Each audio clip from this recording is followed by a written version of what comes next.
You know the feeling. You walk up to a glass door, you grab the flat metal handle, and you tug, only to violently jolt to a stop in a fraction of a second.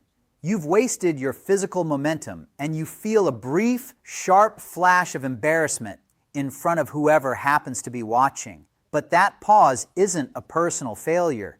It happens because the physical shape of that handle sent your brain a clear signal to pull, even though the door was built to be pushed. Compare that stumbling halt to the feeling of using a tool or an app where your hands just know exactly what to do without a single conscious thought. I've spent 16 years building brands. I've launched more than 60 products, and I have seen this exact freeze happen, not just at doors. It happens on store shelves, inside apps, on packaging. Most people think good design is about how a product looks. That is wrong. Good design is about removing the exact moment where a customer stops and thinks. By the end of this video, you will know the 5-step process that designers use to find that moment and remove it. And if you have ever built a product, launched a feature, or designed packaging, this framework will change how you look at every friction point your customer feels. Product design is the discipline of closing that gap. It's a process of engineering interactions, so they align with how people naturally move and think. Eliminating that friction requires a highly structured, step-by-step pipeline. It starts with research. Designers watch how people interact with objects in their daily lives, documenting the exact moments where users stumble, hesitate, or get annoyed. Direct observation is necessary, because most of us struggle to explain why a product is difficult to use. We might blame ourselves for the mistake, but a designer looks for the specific cue that caused the confusion. Those observations flow into the define phase. Here, the raw data is filtered until the team isolates the specific obstacle that needs to be removed.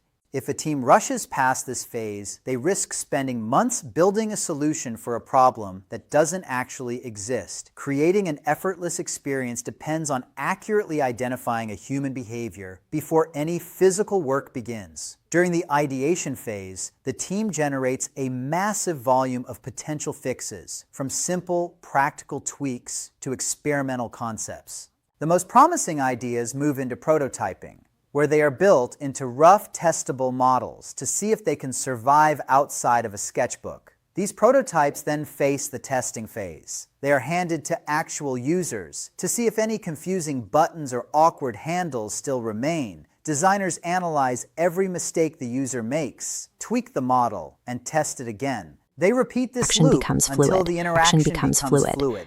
The finished product is the version that survived this repetitive, unforgiving cycle of trial and error.